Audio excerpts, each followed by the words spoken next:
I was 27 the day I got married, which felt both too old and impossibly young. Old enough to have seen how plans burn up on contact with people. Young enough to think you can still keep everyone happy with a clever seating chart and favors tied in twine. At 9 that morning, I was propped on a velvet stool while the makeup artist painted my eyelids the color of chamomile tea. My dress hung nearby, a chiffony cloud that made the hotel's suite smell faintly like steamed fabric and starch. My mother clicked around taking photos of everything. The hairpins, the shoes in their tissue paper, me smiling but not too much so we don't crease the makeup. My phone, face down on the vanity, danced with texts.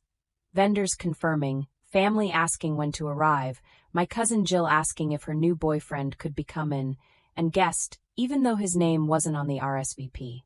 Lila hadn't texted. Not that she had to. Lila and I had known each other since we pulled the tails off the same stuffed dragon in kindergarten. I've got a school photo of us leaning against each other, two gaps-toothed girls with frosting on the corners of our mouths from another kid's birthday cupcakes. By middle school, we had a notebook full of ridiculous pact-making. We swore we'd take turns being each other's maid of honor/hype woman because just maid of honor felt cold. We swore we'd be too cool for bridezilla behavior and would never, ever let a boy get between us. At 19, that got tested when she dated my ex for 3 months, and I pretended not to care. We survived anyway. The way stones survive the river by skittering along the bottom and bumping into each other until they're smoothed into shapes that fit together. When I got engaged the previous winter, Lucas, on a pier stretched into December black water, my breath fogging his face, Lila was the first person I called. She screamed, then immediately asked if the ring was oval like we used to pin on Pinterest when we were 16. The time of lives when an oval diamond is just a shape in a slideshow of other people's hands, a shape you can love without it costing anything. It was an oval. Lila went quiet for a second and then said, Okay, that's chic too, and sent me a calendar invite for emergency champagne. Still, I asked her to be my maid of honor. Still, she said yes like it was oxygen. We planned hard. Or rather, I thought we did and she thought she did. I picked the venue, an old conservatory-turned-event space with a curved glass roof like a greenhouse. She picked the signature cocktail names.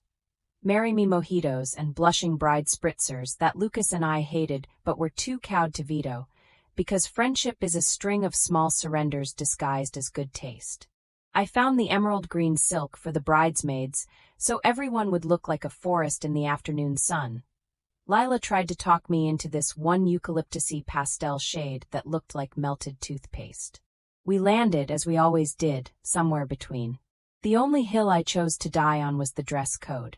The invitation said garden formal. A note on the website said please, as a courtesy to the bride, avoid white, ivory, cream, or champagne. Lila had clucked her tongue at that. You don't have to write that, she said, browsing dresses on her phone. People just know. People do not just know, I said, thinking of my Aunt Kelsey who believed rules were for people with less interesting personalities. She shrugged. Fine. Your funeral. Her tone landed like a paper cut. I told myself she didn't mean anything by it. 2 days before the wedding, at the rehearsal dinner, Lila wore a white dress. It was a slinky slip of a thing with cowl neck, bright as a new refrigerator. I stared at it like it might disappear if I blinked. Is that? I started, not sure which words would come after, hoping they'd be kind. It's for your bridal events, she said, swishing the hem. Like a theme? You're the bride, I'm the bridal party, this is bridal. It's white, I said. It's a rehearsal, she said. You're not in a gown right now. Lucas was kissing his grandmother, oblivious. My mother's hand hovered near my arm like she might put it there, and then thought better of it. Everyone pretended not to notice. I swallowed and decided I would become the most flexible person alive, a gymnast of graciousness. I told myself the rehearsal wasn't the wedding. The wedding would be what I wanted it to be. In the hotel suite, my phone kept shimmying. Lila's name finally flashed. Here. Went to get coffee, be right up. Do we like her dress? The makeup artist asked softly.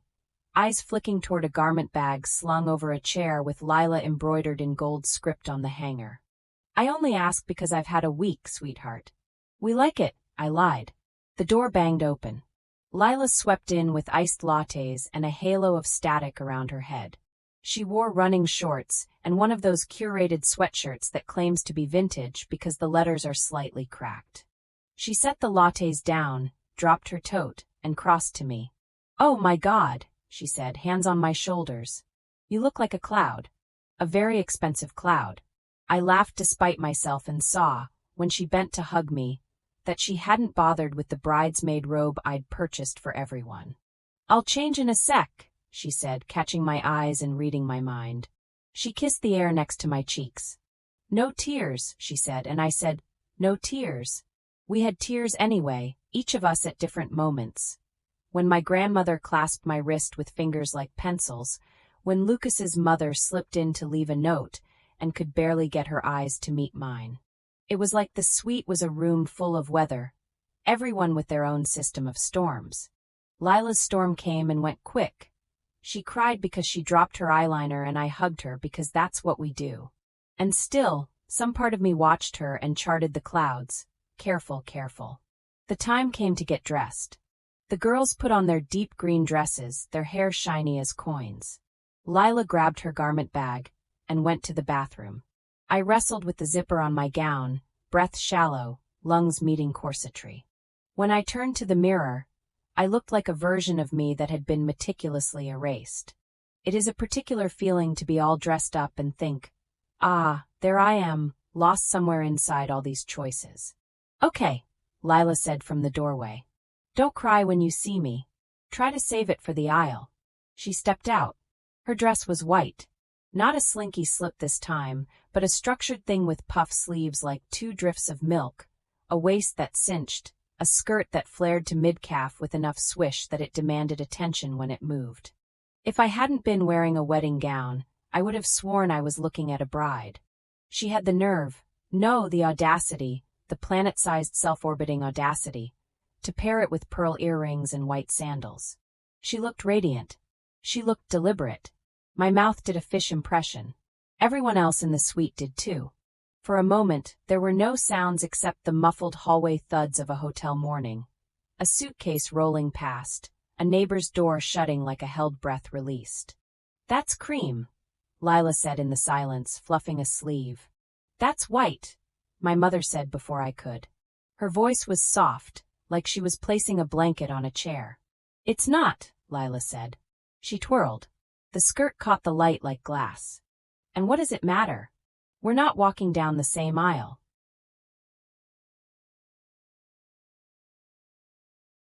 The edges of my vision darkened, like a camera adjusting.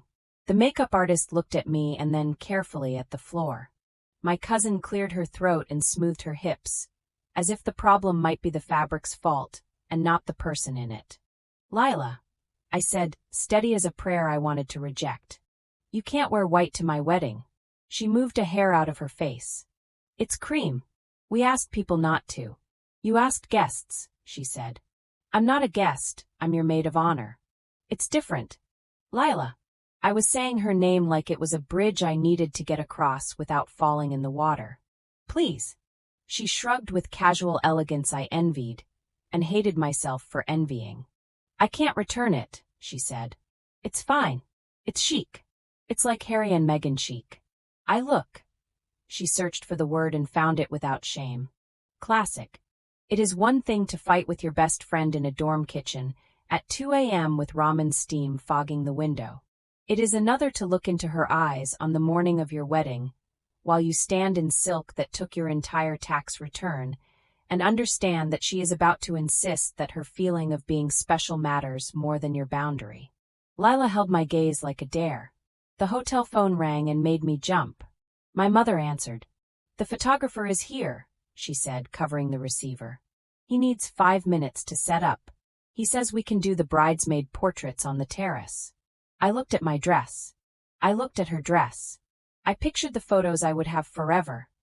The one with me and the girls on the terrace under the conservatory's curve, all green and cream and pearly white. the image of my wedding day printed with my best friend's insistence. Something mean and bright moved through me then. It had been trying to get my attention all week, but I had told it to wait politely in the hall. Now it kicked the door in. "Okay," I said. My voice sounded like the surface of a lake, flat because the water below is deep. "Okay. You know what? It's fine. See." Lila beamed. "I told you." I turned to my mother. "Can you give me a minute, please?" "You too," I said to the other girls. "Just 10 minutes." They filed out, each one squeezing my hand in that code women learn from each other over years, a language that translates roughly to "I love you," and also, "What the hell?" Lila stayed, as I knew she would. "Babe," she said, amused and affectionate, "I get that you're emotional. Don't ruin your own day over a dress." I thought about all the times Lila had ruined things because she liked the taste of winning more than she liked the flavor of fairness. The trivia nights she'd loudly corrected strangers. The restaurant host she'd bullied into giving us the corner booth because we have a reservation when we were 5 minutes late. The rehearsal dinner where she had lifted her glass and said, "To me and Maya because we've always been married in a way." And everyone laughed and I laughed and Lucas had squeezed my knee under the table so I'd know he wasn't afraid. "I'm not ruining anything," I said, and I said it the way you say I do, clearly because there is no use doing it any other way. I picked up my phone. The mean and bright part of me was now very calm. I texted Nico, our planner, who was running around the conservatory with a headset like a noble general. "New plan," I wrote. "Emergency. Call me." He called within a minute. "What's on fire?" he asked. "Lila's dress," I said, and he said, "Of course it is." "She's in white," I said, "and she's insisting it's cream." He didn't sigh. "This is why we paid him." "Okay," he said. "Scorched earth or strategic pivot?"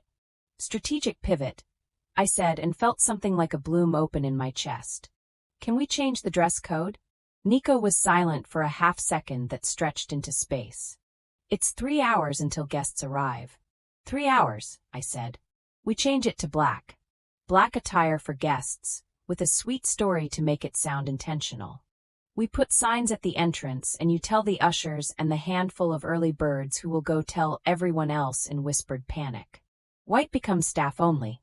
White means you're here to work." He laughed once, shocked and delighted. "Savage," he said. "And funny. And doable.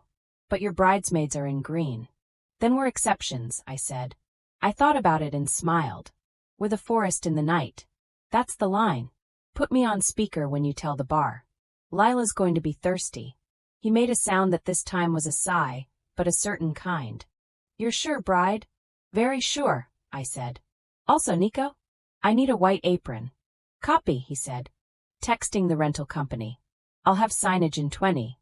Who's telling your maid of honor that she's working a shift?" "I am," I said, and when I hung up my hands were steady. Lila had been half listening, the way she always did when she thought the details were beneath her. "What are you doing?" she asked, a line creasing between her eyebrows. "Solving a logistics issue," I said. This is one of those moments where you could choose to understand. Her lips parted, but she didn't say anything. Good, I thought. Let a minute stretch, so the shape of it can make you curious about your own edges. "Okay," I said, because I wasn't going to waste my wedding day trying to use words on someone who had been given words and ignored them. "We'll see you on the terrace for photos in 15. She flicked her hair and left. I sat and breathed. The makeup artist came back, zipped around me like a quiet bee. "You good, sweetheart?" she asked. "I'm getting there," I said, and it was true. Nico was a force. Within a half hour, signs on lovely stands flanked the conservatory doors. "Tonight we celebrate in black. In honor of the starry night under our glass roof, pleased on the night sky. Black attire is welcome and encouraged. Our staff will be in white, shining like little moons." He bullied the rental company into sending over a dozen white aprons that would look cute in photographs. The bartenders, ecstatic to be part of a drama that wasn't about whether the charcuterie board had enough cornicons, made a game of it. Anyone in white got an apron and a tray and joined the hospitality team for 20 minutes. Each new white-clad cousin, or aunt was met with whooping applause. We invented a new ritual on the spot. It was mischievous and warm and a little petty and completely ours. When Lila stepped onto the terrace, she saw the signs. I watched the comprehension travel across her face like a cloud griped by wind. Her mouth sharpened. Then, because she was a performer by nature, she clapped slowly. "Wow," she said. "A color scheme. Fascinating." "You look beautiful," I said, and it was an arrow dipped in honey. "I know," she said. For the photos, she tried to drift toward my shoulder, in every frame like a planet seeking its sun. Nico, who knew what he was doing, rearranged us between takes so that in the most important shots, the green dresses shined and the white one took its place at the edge where it belonged. My father took my arm before the ceremony. He was wearing a black tux that made his hair look whiter than it was. He kissed my temple and said nothing because he is the opposite of a speech. The glass roof of the conservatory stretched above us, and the afternoon was that rich, green kind of light that makes even the bar had evolved into a series of jokes. "Please try our night sky Negroni," the chalkboard read, handed to you by a fallen star. When the officiant pronounced us married, Lucas cried, and I laughed, which has always been our way of getting the emotions right from the wrong direction. The music started and the applause felt like rain. It washed over us, loud and indifferent and forgiving. I walked back down the aisle with my husband, hand in hand, everyone in black, the staff clinking glasses at the bar in white. I thought, I will remember this moment every day until the last one. At cocktail hour, Lila appeared at my elbow with a glass of Pellegrino. "You're funny," she said, and the word was almost a compliment. She looked like she'd bitten an apple, and found the core wasn't where it should be. "I'm married," I said. "That's also funny. They're making people serve drinks," she said, as if I might not have noticed. "No," I said. "They're inviting people to serve drinks. If they're in white, you're punishing me." I smiled at an old teacher of mine over Lila's shoulder. Maybe I'm making good use of resources. She held my gaze for a long moment. We are not used to seeing each other clearly, I realized. We're used to seeing the reflection of how loved we think we are. "This is petty," she said. "You wore a bride's dress to my wedding," I said. To be petty is to get in the mud. To be strategic is to build a deck and hire a band. She blinked and for a second I saw 16-year-old us. Knees pulled up on a twin bed, gossiping about prom and the future, pretending we could shape events with our opinions alone. "I'm not working your wedding," she said. "I'm your maid of honor." "Great," I said lightly. "Then make a speech later that makes me cry for the right reasons." She flinched. "You don't want that," she said. "You never want me to be the center for more than a minute." "I want you to be my friend," I said. It came out too simple. Maybe that was the point. She looked down, then up, then away. A photographer asked us to turn our heads. The band slid into something jazzy that made people bob like buoys. When the bartender rattled his shaker, the ice flashed in his hands like the inside of a snow globe, and I thought of the sign again. White shining like little moons. "What happens if I don't do it?" she asked finally, chin tilted, defiant because defiance is sometimes the only thing we know to do when we realize we've been seen. "Nothing," I said. "Except you'll keep wearing the uniform you chose." She opened her mouth, closed it, and left. I spent my cocktail hour talking to great-aunts and old summer camp friends, and a random guy from Lucas's freshman dorm who had become my favorite. I ate deviled eggs and 2 bites of a bacon-wrapped date. I stared at my ring and then at Lucas's collarbone when his shirt loosened, and then at my father laughing with my grandmother like the years had folded in half. I didn't think about Lila until I saw her at the bar, not drinking. She had an apron on. It was tied crookedly, a bow like a small animal on her hip. She was holding a tray of champagne coupes. Her face wore a performance of good humor that was almost convincing. She said congratulations, in a high voice I'd heard her use on employers and men she was on the fence about. When she moved through the crowd, people made way, some in delight, some in awe, some because they were definitely going to take a video of this. My cousin Jill, in black, took 2 flutes and kissed Lila's cheek. "You look like a fancy waitress on HBO," Jill said. Lila smiled, the tray trembling only a little. In the lull between cocktail hour and dinner, I found Lila behind a ficus, tucking hair behind her ears. I handed her a small glass of water. She took it like a dare. "You're enjoying this," she said. I thought about the word enjoy, about how it implies both pleasure and time. "I like that the night is ours," I said. "I like that the signs are pretty. I like that no one else in white is pretending not to know what we asked for." "I didn't pretend," she snapped. "Lila," I said, and again her name was a bridge I was asking her to cross. "Why are you wearing that dress?" She set the tray down on the windowsill with a clink. She stared at the glass roof. Beneath it you could see the early evening deepen, the color outside moving from sage to slate. "Because we always said we'd do everything together," she said at last, sounding tired. "And suddenly you were doing this without me." "You are literally doing this with me," I said, trying to smile and not managing. "You've been here from the first day." "Not like that," she said. "Not like," she gestured vaguely at my dress. "It used to be the two of us against the bad dates and the dumb bosses and the landlords who counted the spoons and the nights we cried about nothing. And then you met Lucas and love, which, okay, love is great, but it was like the room changed. It had your name and it had his, and the door was still open, but somehow the shape of the door was smaller. It was the kind of thing people say when they're younger and forgive themselves for, because it's too painful to live with. But we were old enough to know that some pains are part of the shape of growing. So you wore a white dress," I said, "to put your name on the door." She looked at me, cheeks flushing. She didn't say yes. She didn't have to. "I would have given you 1,000 versions of that," I said, more softly than she deserved, which is the particular way friends can be cruel. "I would have put your photo on the welcome table. I would have asked you to read something during the ceremony. I would have told the DJ to play that song you made me learn all the words to in high school, and I would have pulled you into the center of the dance floor and let everyone see what we are to each other. But you picked white." "It looks good on me," she said, weakly, stubborn to the bitter edge.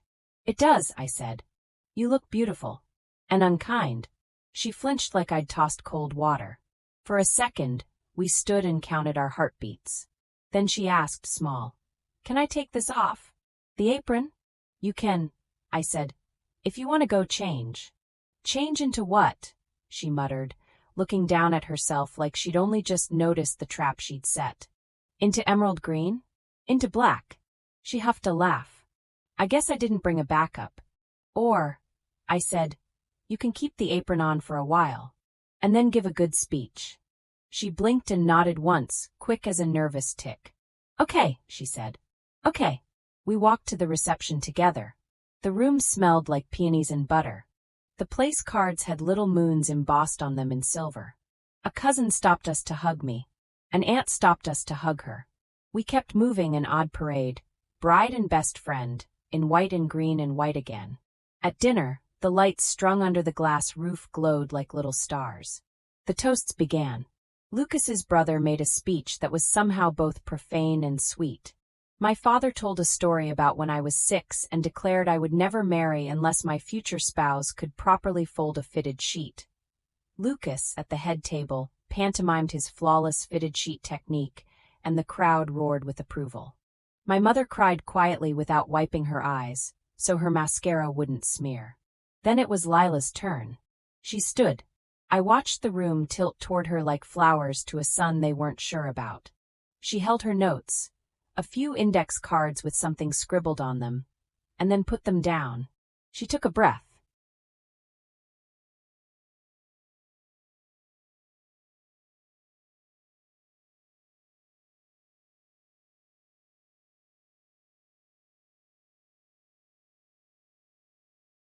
"I've been trying to be the main character," she said, just like that, into the microphone, her voice carrying like a secret that wanted to be told.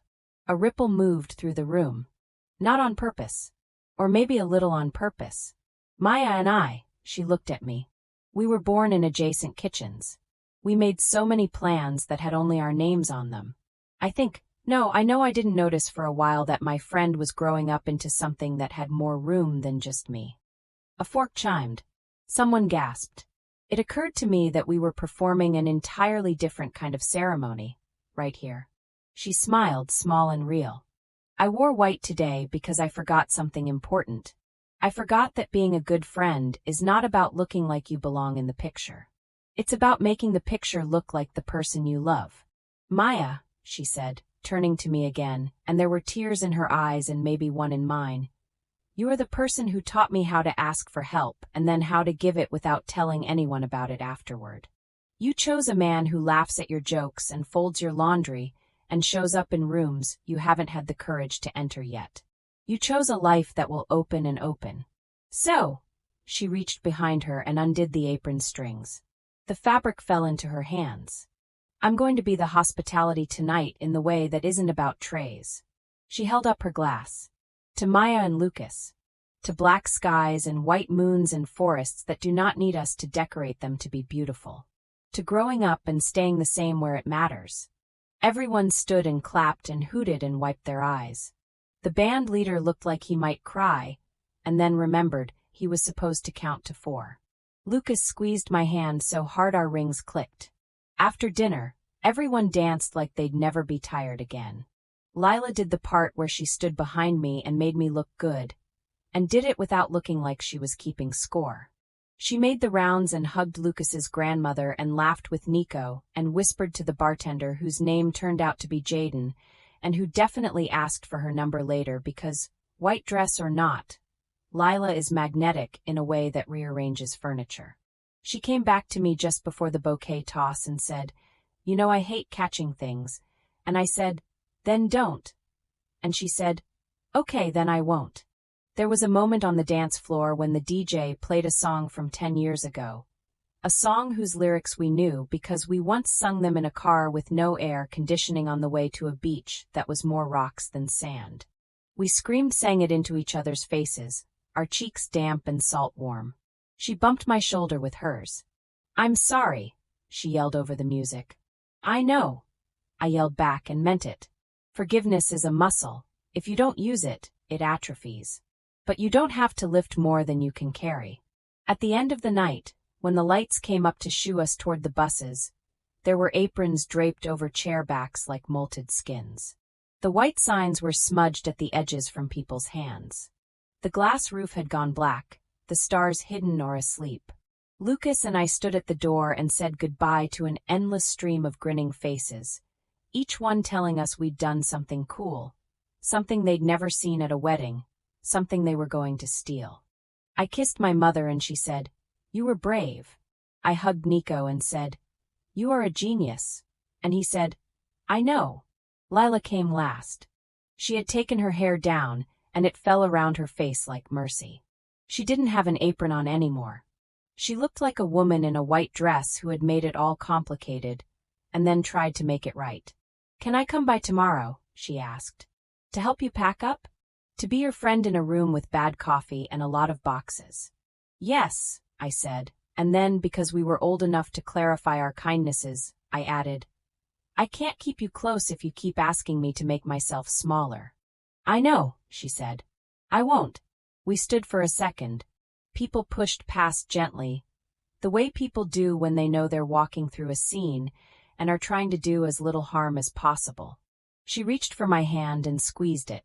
It felt like resurfacing.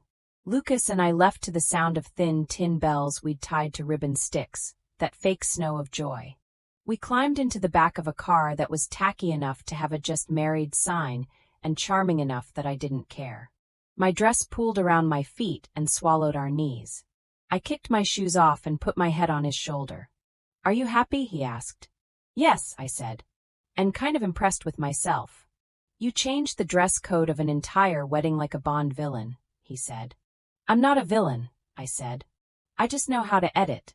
He laughed, and I let myself imagine waking up the next morning with the sound of our friends' feet in the hallway, with the taste of cake still in my mouth, with Lila sitting cross-legged on the floor and ripping tape with her teeth and organizing centerpieces into boxes like it was an Olympic sport and she was going for gold. I let myself imagine that we would find our way to a version of us that was not smaller, but better sized. At home in our apartment later, Lucas had carried me across the threshold because he is the kind of person who will do an old thing if it still makes you feel like a new thing. We found a note tucked under the door. It was from Lila. The handwriting was messy, like hers always is when she's racing to get the feeling down before it evaporates. It said, "Today you made a room where everyone knew exactly who they were supposed to be. No one does that. I'm going to try to learn. Sorry I needed an apron to remember." 3 weeks later, a package arrived.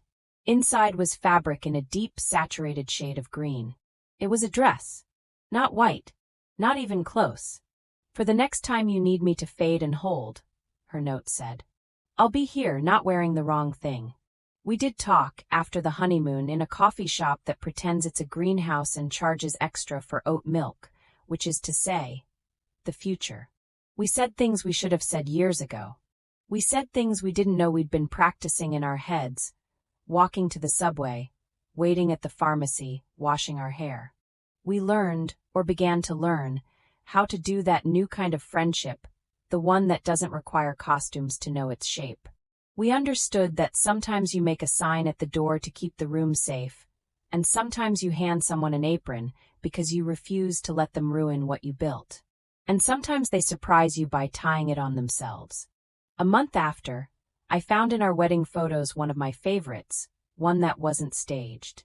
It was a shot through the open doors of the conservatory. I was blurred in the foreground, laughing with someone whose face I can't make out. In the middle distance, Lucas is carrying a tray of water, of something, smiling with his whole face in that way he does that made me fall in love with him. And in the background, near the bar, Lila stands with her hands clasped around nothing at all, bareheaded, barehanded, barefoot apparently because her shoes are in a heap by the column. She's watching me with her mouth soft, no performance, no costume. The sign is to her left, the one with the moon, smudged and bright.